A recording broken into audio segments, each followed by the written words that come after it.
Apocalipsis capítulo 1, verso 1. La revelación de Jesucristo. Este es el título del libro.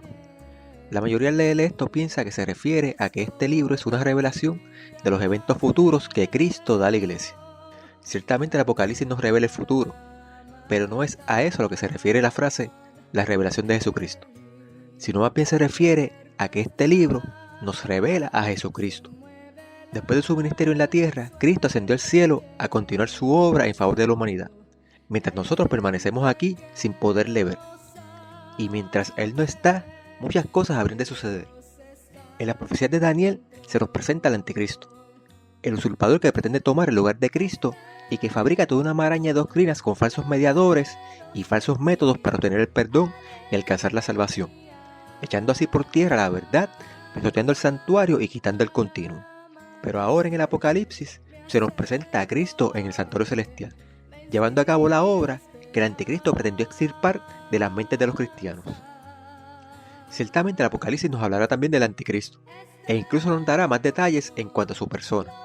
Pero el Apocalipsis fue dado antes del surgimiento del anticristo para mostrarnos que a pesar de lo angustioso y terrible que el dominio del anticristo pudiera ser, Dios está en control de la situación. Y aunque esté físicamente ausente, Cristo sigue estando atento a su iglesia, cuida de ella y la sostiene, mientras que continúa con el resto de la obra necesaria para completar la redención de la humanidad y extirpar el pecado del universo para siempre. Estos primeros dos versos describen el libro, su origen y propósito. Es la revelación de la persona de Jesucristo, revelación que Dios le dio. En el verso 10, Juan nos dirá que Él fue en el Espíritu, de modo que tenemos a toda la deidad participando en esta revelación.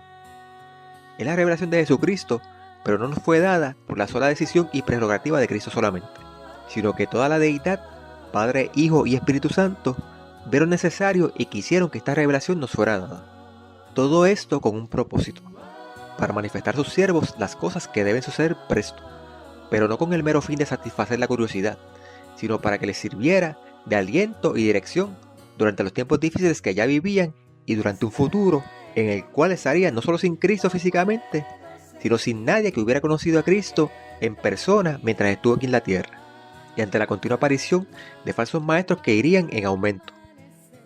Cuando estudiamos las profecías de Daniel aprendimos que las profecías apocalípticas comienzan a cumplirse en el tiempo mismo en que son dadas, o sea, que comienzan hablando de eventos que están ocurriendo en el tiempo actual en que el profeta está viviendo y recibiendo la visión, y de allí se extiende hacia el futuro, hasta el establecimiento final del reino de Dios. De modo que cuando dice que la revelación es dada para manifestar a sus siervos las cosas que deben suceder presto, no está hablando en forma simbólica ni metafórica, ni de que para Dios 1000 años es como un día y un día como 1000 años, nada de eso. Cuando habla de estas cosas que deben suceder presto, está hablando de cosas que literalmente deben ocurrir presto, pues comienzan o ya se están cumpliendo en el momento en que fueron dadas, y de allí se extienden en forma sucesiva hacia el futuro, de modo que continuamente se van cumpliendo conforme pasan los años y en el mismo orden cronológico en que son dadas. Sin importar en cuál época de la historia esté viviendo, todo fiel estudioso de las profecías va a comprender cuál es la verdad presente para su tiempo, y la declaró enviándola por su ángel. La frase que aquí se traduce como le declaró, literalmente significa le mostró con símbolos.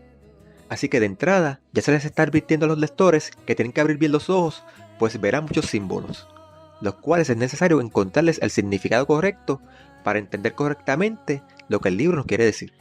Por regla general, cuando estudiamos la Biblia la interpretamos literalmente, a menos que el contexto nos indique que se trata de un símbolo.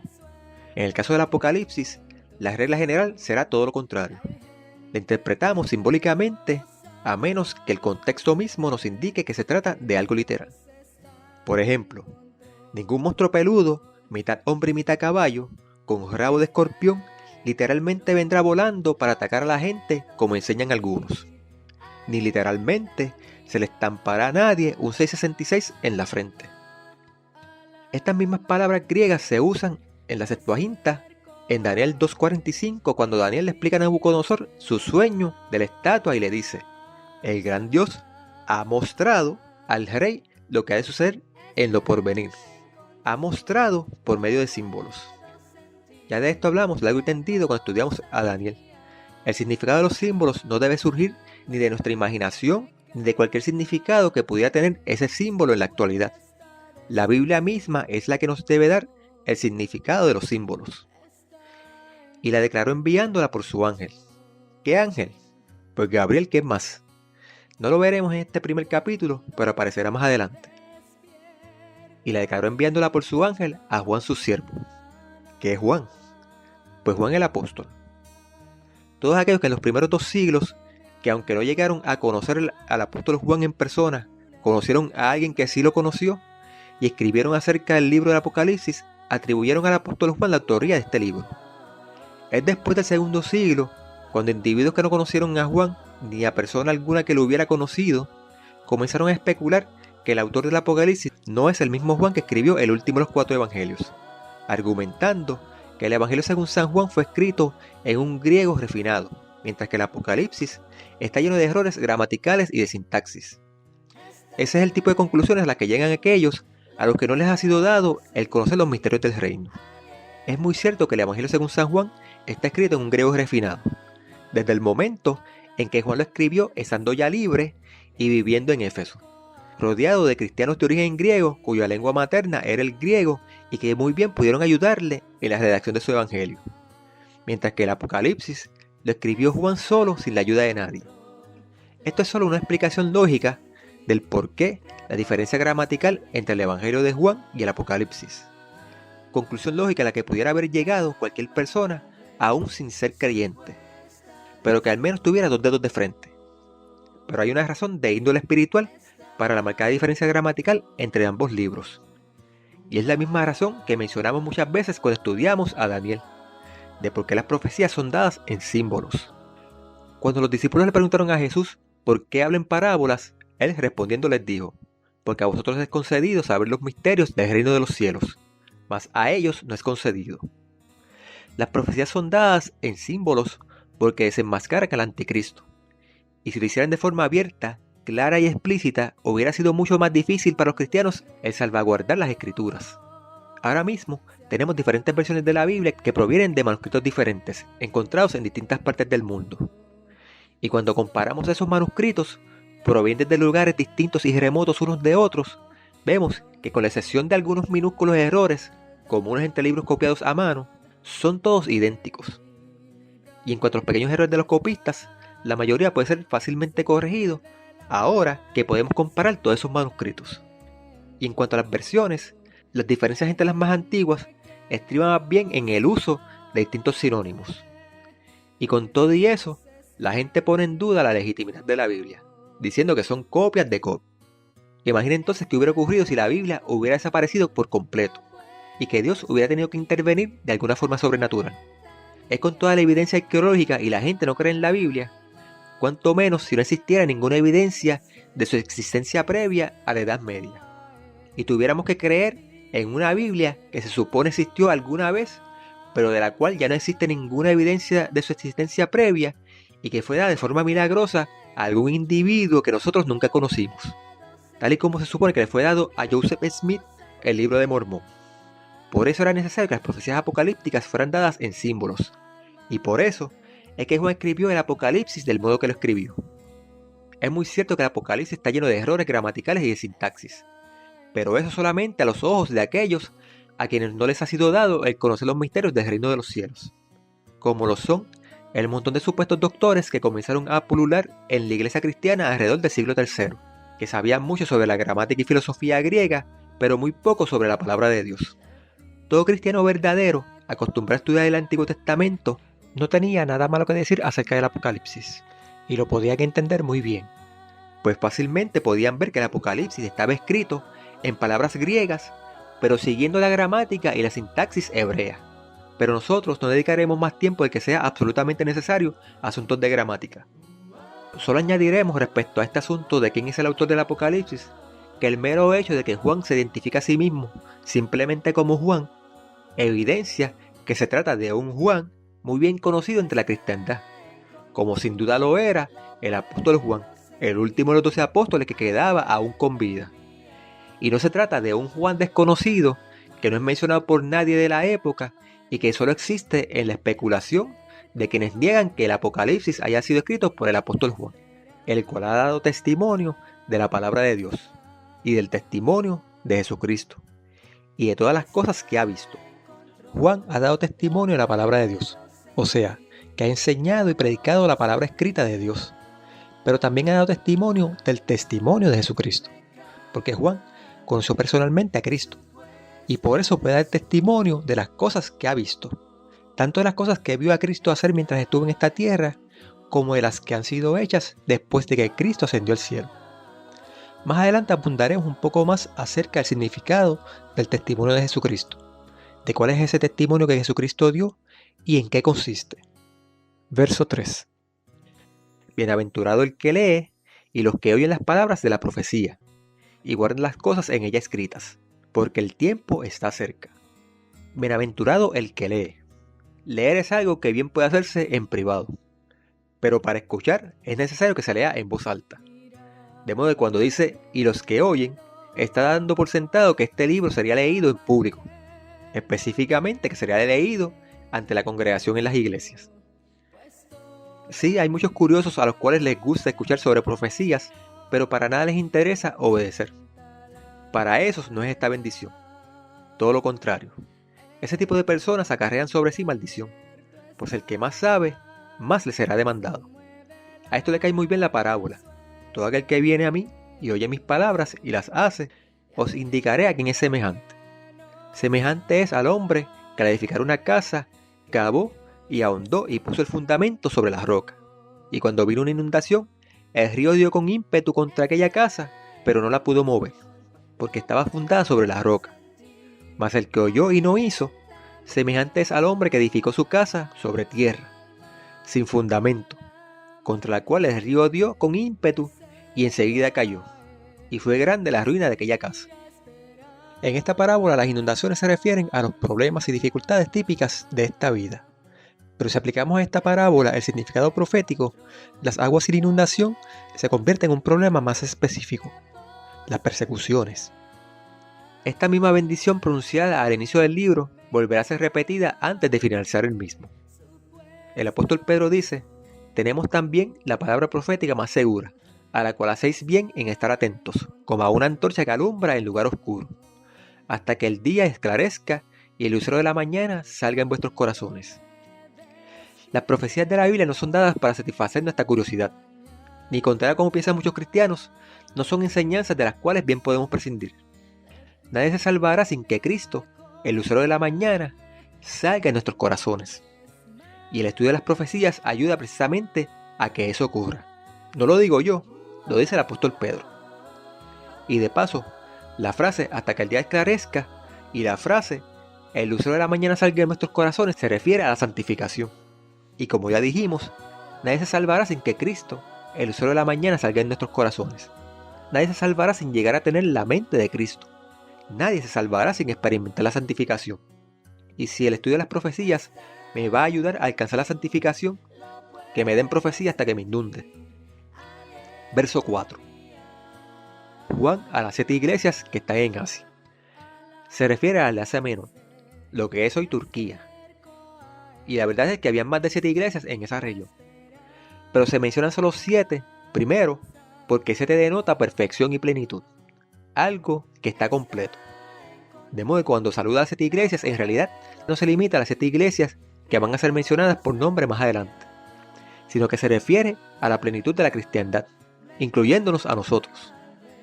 Segundo, cada una de esas 7 iglesias ha sido escogida entre todas las que había en Asia por el significado de sus nombres, los cuales estudiaremos en el próximo video.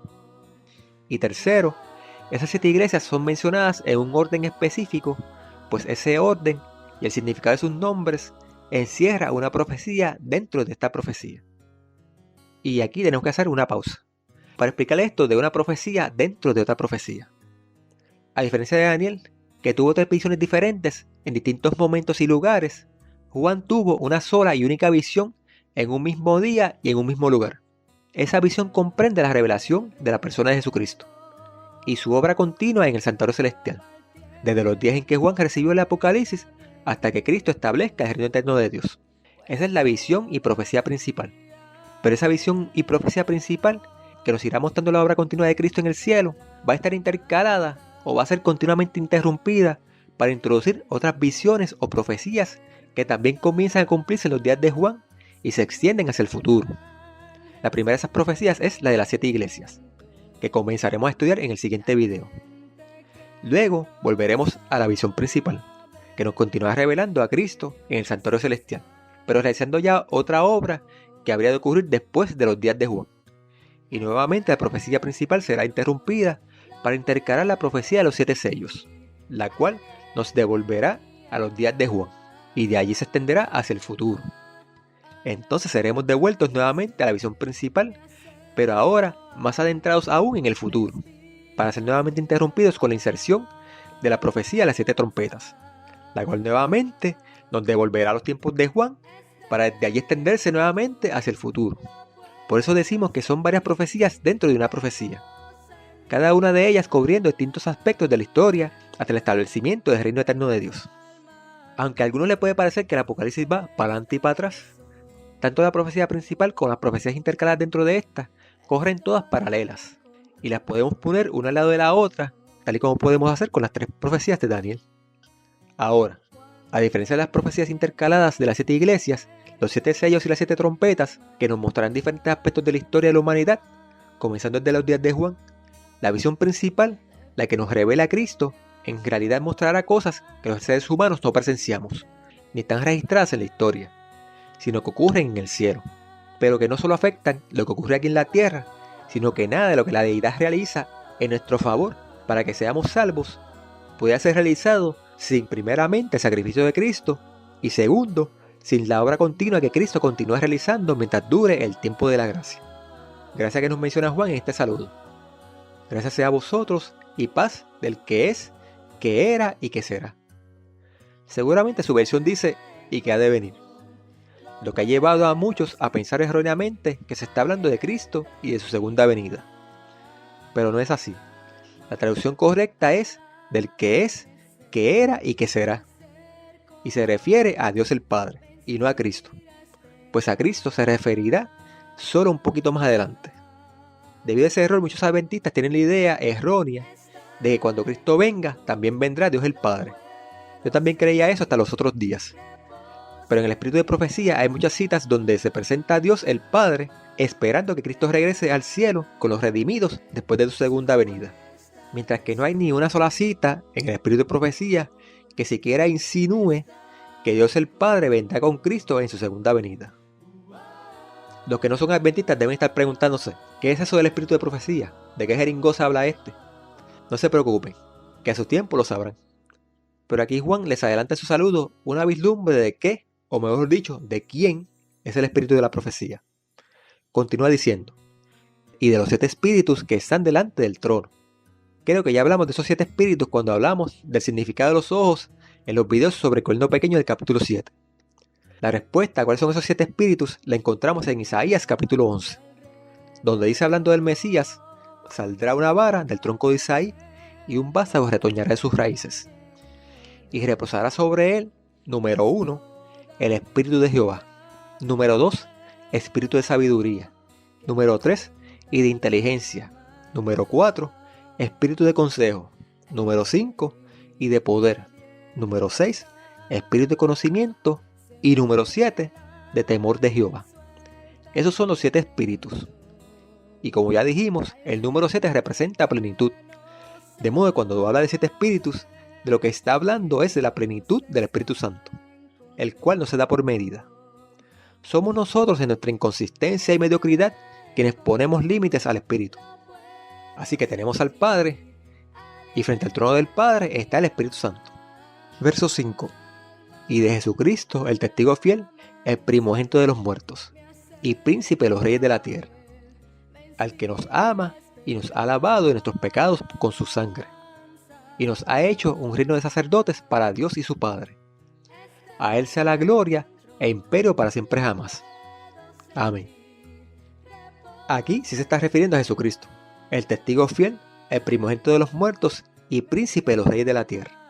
En el capítulo 10 de Daniel, estudiamos acerca del príncipe de este mundo, el mismo que en el monte de la tentación dijo a Cristo, a ti te daré toda esta potestad y la gloria de ellos, porque a mí fueron entregadas. y a quien yo quiera se la doy. De ese príncipe Jesús dijo: ahora es el juicio de este mundo. Ahora el príncipe de este mundo será echado fuera. A ese pretendido príncipe de este mundo, el mismo que vemos en el libro de Job, presentándose delante de Dios con su cara pelada, como representante de este mundo, a ese Cristo le arrebató esa pretensión. Lo echó fuera al morir y pagar por lo que legítimamente ya era suyo por derecho de creación. Así que le pertenecemos a Cristo dos veces, por ser nuestro creador y por ser nuestro redentor. Cristo es el príncipe de los reyes de la tierra. O como dice Gabriel en Daniel capítulo 10, es el uno de los principales príncipes, que nos ama y nos ha lavado de nuestros pecados con su sangre, y nos ha hecho un reino de sacerdotes para Dios y su Padre. No necesitamos de curas, ni de vírgenes, ni de santos. Cada uno de nosotros es un sacerdote con acceso directo al trono de la gracia, por medio de la oración al Padre en nombre de Cristo. A Él sea la gloria e imperio para siempre jamás. Amén. Así termina Juan su saludo a toda la cristiandad, presente y futura, representada en las 7 iglesias. Y enseguida procede a decir cuál es el tema principal del libro del Apocalipsis. He aquí que viene con las nubes, y todo ojo le verá, y los que le traspasaron, y todos los linajes de la tierra se lamentarán sobre él. Así sea. Amén. Ese es el tema principal del libro, la segunda venida de Cristo. Todo el libro gira en torno a ese evento, y ese evento es la esperanza que ayudará a los cristianos a soportar las pruebas que habrían de venir. Aquí también se habla de lo que Cristo garantizó a los que deseaban su muerte. Cuando el sumo sacerdote le dijo: te conjuro por el Dios viviente que nos digas si eres tú el Cristo o el Hijo de Dios. Y Jesús le respondió: tú lo has dicho. Y además os digo que desde ahora veréis al Hijo del Hombre sentado a la diestra del poder de Dios y viniendo a las nubes del cielo. Eso también lo vimos en Daniel 12:2. Y muchos de los que duermen en el polvo de la tierra serán despertados, unos para vida eterna y otros para vergüenza y confusión perpetua. Los que le traspasaron, aquellos que tuvieron algo que ver con la muerte de Cristo y que nunca se arrepintieron de sus pecados, resucitarán para verlo venir en gloria y ser destruidos con el resplandor de su venida. Y luego, al final del milenio, resucitarán una vez más y verán a Cristo sentado a la diestra de Dios el Padre, justo antes de que salga fuego de Dios y los consuma y dejen de existir para siempre. La segunda venida de Cristo será el evento que marcará el fin de este mundo y del pecado, y el comienzo del reino eterno de Dios. Y Juan afirma que Cristo ha de volver, diciendo: Naí amén. La primera es una palabra griega que significa así será. La segunda es una palabra hebrea que significa así es. Ni naí ni amén significan así sea. Juan no está expresando un deseo, sino afirmando una realidad de cuyo cumplimiento no tiene ni la más mínima duda. Así que la traducción correcta es: así será, así es. Pero antes de entrar de lleno a la visión, Juan añade un saludo más. Un saludo del mismo Dios quien dio la revelación de Jesucristo, que estamos a punto de comenzar a ver. Yo soy el Alfa y el Omega, dice el Señor, que es, que era y que será, el Todopoderoso. Estas mismas palabras se volverán a repetir, pero aplicadas a la persona de Cristo, para todos aquellos arrianos modernos que dudan de la divinidad de Cristo. Yo, Juan, vuestro hermano, partícipe en la tribulación y en el reino y en la paciencia de Jesucristo. De esa paciencia en Jesucristo estaremos oyendo mucho en el resto del libro. Pero la palabra en español paciencia se queda un poco corta en cuanto al significado, pues paciencia suena como a sentarse a esperar pasivamente. Pero esta paciencia en Jesucristo no es nada de pasiva, e implica una resistencia y perseverancia en medio de las tribulaciones. El mismo Juan pone ambas cosas juntas al decir que era partícipe en la tribulación y también era partícipe en la paciencia en Jesucristo. Solo les diré que no se puede ser partícipe en la tribulación sin ser partícipe en la paciencia en Jesucristo. Y como todo aquel que quiere vivir piamente en Cristo Jesús padecerá persecución, es necesario que todos tengamos esa paciencia en Jesucristo, o de lo contrario nos rajaremos cuando llegue la tribulación. Así que todo aquel que pretenda ser partícipe en el reino será partícipe en la tribulación. Pero si no es partícipe en la paciencia en Jesucristo, no puede ser partícipe ni en la tribulación ni en el reino. Solo se los digo para que vayan viendo la importancia de la paciencia en Jesucristo. Juan nos está explicando las circunstancias en las cuales él recibió la revelación que está a punto de compartir con nosotros. Yo, Juan, vuestro hermano, y participen en la tribulación y en el reino y en la paciencia en Jesucristo, estaba en la isla que es llamada Patmos por la palabra de Dios y el testimonio de Jesucristo. El testimonio de Jesucristo es otra cosa de la cual estaremos leyendo continuamente durante el resto del libro. Verso 10. Yo fui en el Espíritu en el día del Señor. Los teólogos, protestantes y católicos, tienen varias pretendidas explicaciones que sugieren que ese día del Señor es cualquier cosa menos el sábado del cuarto mandamiento. La lista de los trapos de inmundicia, la lista de las excusas para decir que este día del Señor no es el sábado del cuarto mandamiento, encabeza el hecho de que a finales del siglo II y principios del tercero ya comenzaba a llamársele Día del Señor al domingo. Pero el Apocalipsis no fue escrito a finales del siglo II, sino a finales del siglo I. Y no podemos definir la frase Día del Señor conforme al significado que dicha frase pudiera haber llegado a tener casi un siglo después, sino conforme al significado que tenía en el momento en que fue usado. Esa es una regla que cualquier historiador que se dé a respetar seguirá. Para mí personalmente me importa muy poco lo que opinen los historiadores a la hora de interpretar el significado de la Biblia, sino que lo importante es lo que la misma Biblia dice, pues es la Biblia la que debe explicar la Biblia, y no ningún historiador ni teólogo, sin importar cuántos doctorados pueda tener. ¿Llama o al menos insinúa la Biblia en algún pasaje que el domingo sea el día del Señor? La respuesta es no. Sin embargo, tanto en Marcos 2:28, evangelio que fue escrito después del año 54 después de Cristo, como Mateo 12:8, evangelio que fue escrito poco antes del año 70 después de Cristo, aparece Cristo mismo diciendo que Él es Señor del sábado. Así que tenemos dos escritos, en el caso del evangelio según San Mateo, a solo 25 años de distancia de la fecha en que se escribió el Apocalipsis. La pregunta es, ¿a quién le cree usted? ¿A un escritor inspirado, cuyo evangelio está dentro del canon sagrado, que escribió unos 25 años antes del Apocalipsis? ¿O a un escritor particular, no inspirado, que escribió más de 75 años después y que muy probablemente está buscando promover su propia agenda? A esas dos citas de los evangelios podemos añadir todas las citas del Antiguo Testamento en las cuales Dios mismo llama al sábado su día. ¿Hay acaso algún pasaje en la Biblia que diga o siquiera insinúe que el domingo es el día santo de Dios? No. Y el sábado es santo porque Dios reposó en él, lo bendijo y lo santificó. ¿Hay acaso algún pasaje de la Biblia que diga o siquiera insinúe que Dios reposó en domingo? No. ¿Hay acaso algún pasaje de la Biblia que diga o siquiera insinúe que Dios bendijo el domingo? No. ¿Hay acaso algún pasaje de la Biblia que diga o siquiera insinúe que Dios santificó el domingo? No. Así que dejémonos de excusas, o mejor dicho, de cubrirnos con trapos de inmundicia. El sábado es el día del Señor. No porque lo diga yo, no porque lo diga algún historiador, no porque lo diga algún doctor en teología, porque lo dice la Biblia, la palabra de Dios. Juan dice que él estaba en la isla que se llama Patmos por la palabra de Dios y el testimonio de Jesucristo.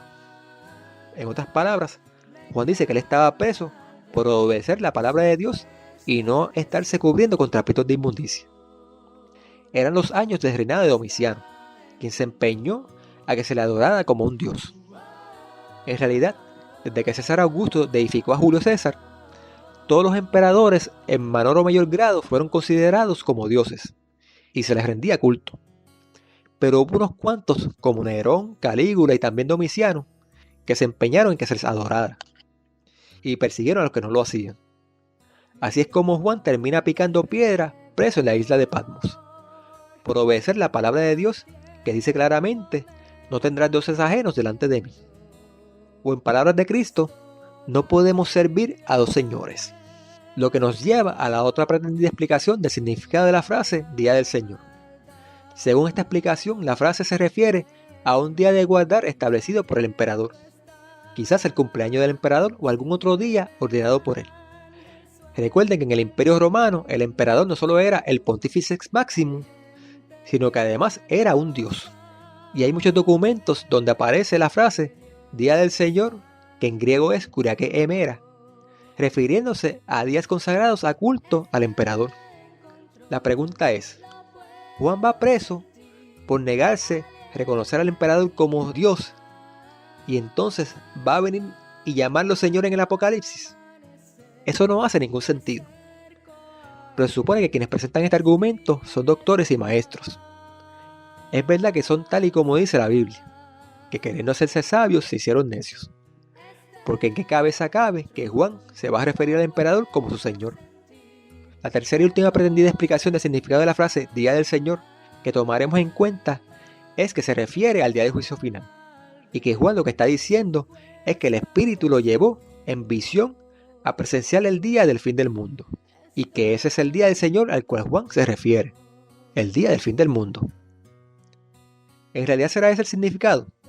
Leamos el pasaje nuevamente.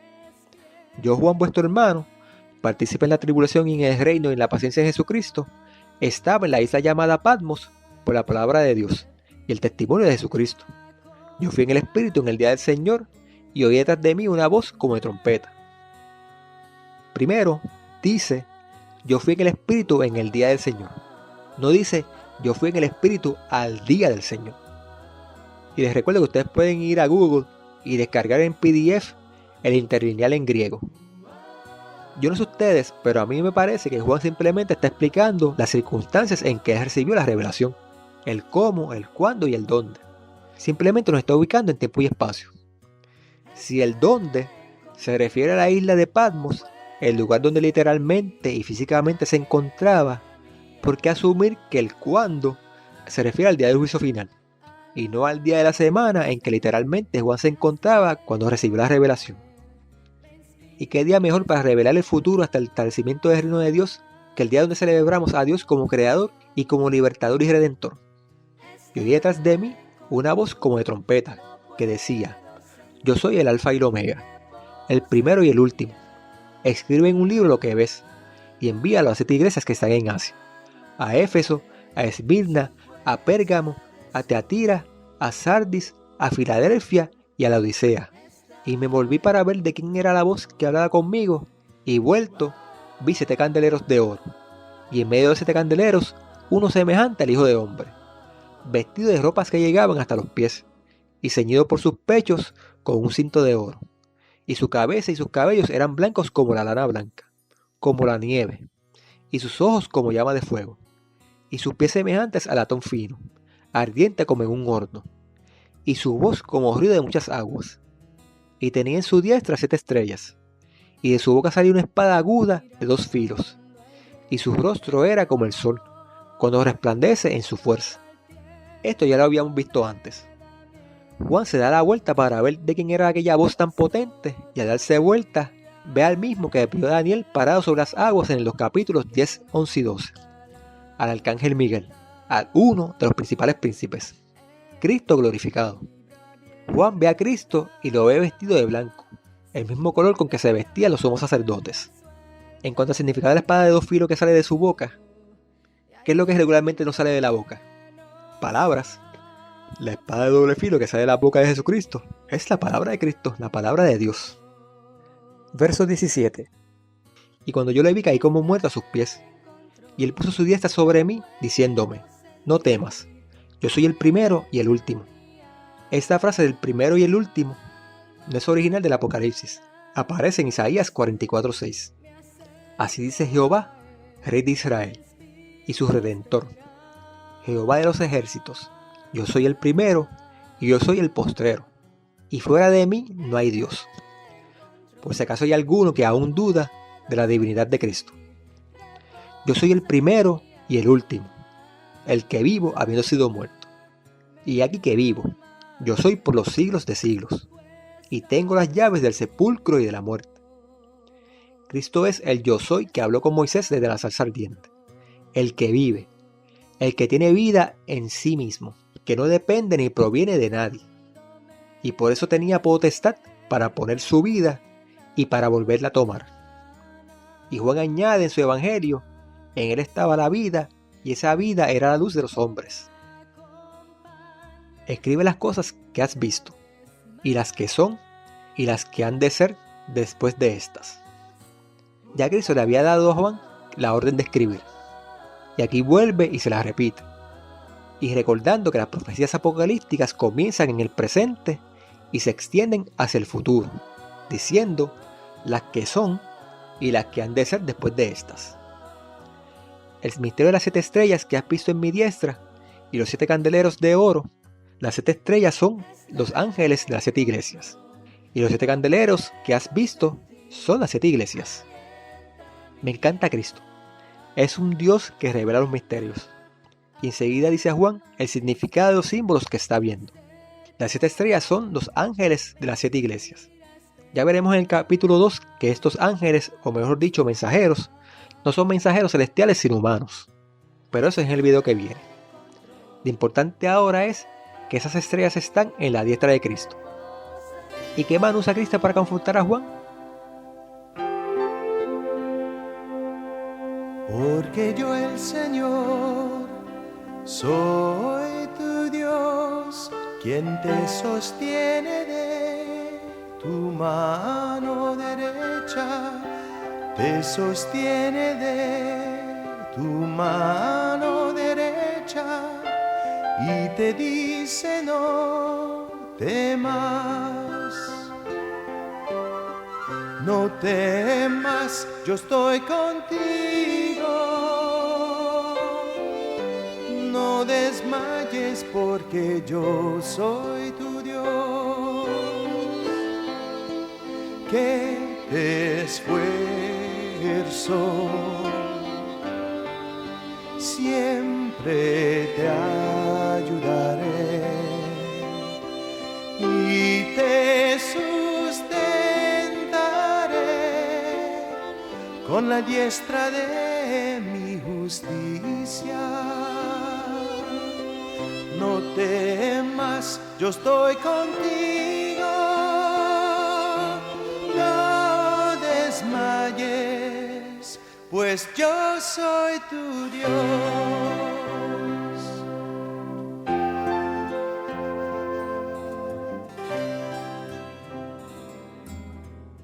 La diestra es sinónimo de cuidado y protección. Y los 7 candeleros que has visto son las 7 iglesias. Cristo está entre los 7 candeleros. El santuario terrenal nunca debía quedarse a oscuras. Cada día un sacerdote, una a una, llenaba las 7 lámparas, una a la vez, con aceite y pabilo nuevo, y volvía a encenderlas con el mismo fuego de las otras lámparas. Ese fuego lo había encendido Dios mismo y nunca se debía apagar. Durante los 40 años que Israel anduvo por el desierto, cuando se detenían y el santuario era armado y se preparaba el holocausto continuo, Dios mismo, que acompañaba al pueblo en la columna de nube y fuego, encendía ese primer sacrificio. Y de ese mismo fuego era que se encendían todos los demás sacrificios, y se encendían las lámparas y se encendía el incienso. Hay un gran simbolismo en todo eso. Primero, nada de lo que comprendía el servicio continuo en el santuario terrenal era posible sin ese primer sacrificio que Dios mismo encendía. De igual manera, nada de lo que constituye el continuo, real, la intercesión de Cristo en nuestro favor, el que Dios el Padre escuche nuestras oraciones, el que el Espíritu Santo nos convenza de pecado, el que podamos arrepentirnos, confesar nuestros pecados a Dios y ser perdonados, el que el Espíritu Santo ilumine nuestra mente para que podamos entender, la santificación de nuestra naturaleza egoísta, todas esas cosas y todas las demás que faltan por mencionar, pero que juntas comprenden la obra continua, no podrían ser posibles sin el primer sacrificio preparado desde antes de la fundación del mundo, el sacrificio de Cristo. Segundo, una vez Dios encendía el fuego, es imprescindible que lo mantengamos encendido. Ese fuego es el fuego del Espíritu, pero también tiene otro nombre, es el primer amor. Ese fuego se mantiene encendido, orando sin cesar, estudiando la Biblia y trabajando por salvar a otros. Si esas 3 cosas no son hechas con la diligencia que meritan, el resultado es la mediocridad.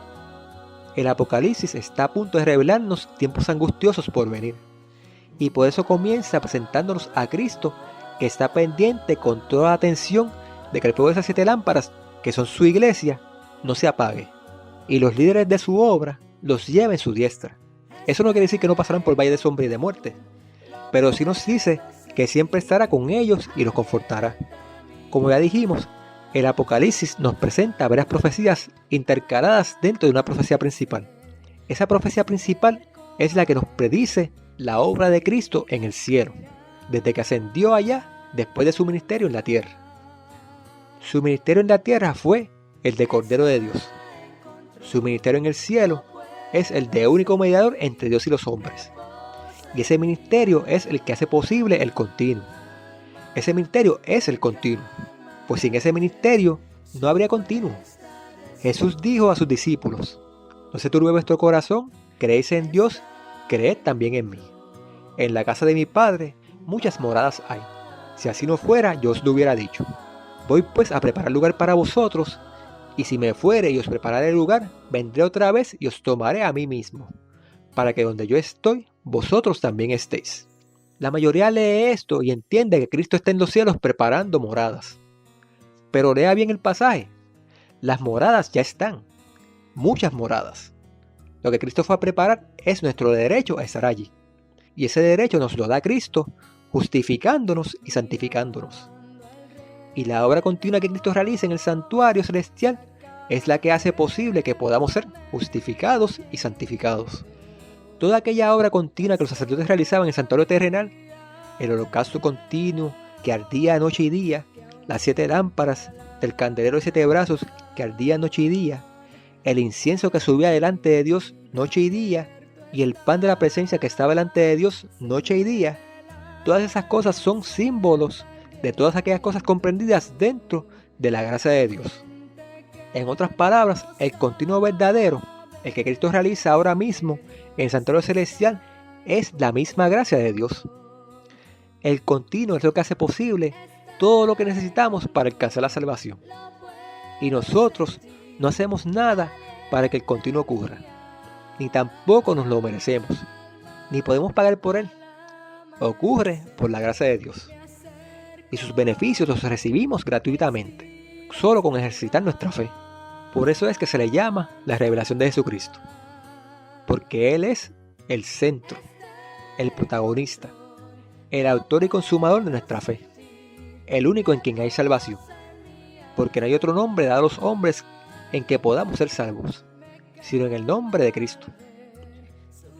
Juan y todos los cristianos le están pasando mal. Recuerden, todo aquel que quiere vivir piadamente en Cristo Jesús padecerá persecución. Este no es un mundo justo. El diablo ya ha sido echado fuera. Ya no puede ir al cielo pretendiendo que este mundo le pertenece. Pero aún sigue estando en este mundo. Y sabe que le queda poco tiempo. Por eso el mundo en que vivía Juan y los cristianos de su época seguía siendo un mundo injusto. El asunto es que el Apocalipsis está a punto de revelarles que las cosas se iban a poner peor aún. La visión del santuario nos muestra que aunque hayamos de pasar por valle de sombra de muerte, no será porque Dios se haya olvidado de nosotros y nos haya dejado a nuestra suerte. Todos hemos de sufrir, unos más y otros menos. Pero todo aquel que quiera vivir piadamente en Cristo Jesús padecerá persecución. Pero el santuario nos enseña que aunque este mundo de pecado es un mundo injusto, donde la felicidad no le está prometida a nadie, donde a los buenos les suceden cosas malas, mientras que a los malos parece que todo les va bien, al final el bien triunfará sobre el mal, y Dios hará justicia, y pagará a cada uno conforme a su obra. Y entonces todo el sufrimiento que hayamos experimentado en nuestras cortas vidas parecerá nada en comparación con la eternidad en un cielo nuevo y una tierra nueva donde reine la justicia, el amor por siempre. Hasta aquí llegaremos en este video. No comentamos nada respecto a Jesucristo como testigo fiel, por no alargar mucho el video, porque ese es un tema bastante profundo, pero ya lo cubriremos más adelante. Así que hasta el próximo video y que Dios les bendiga. Está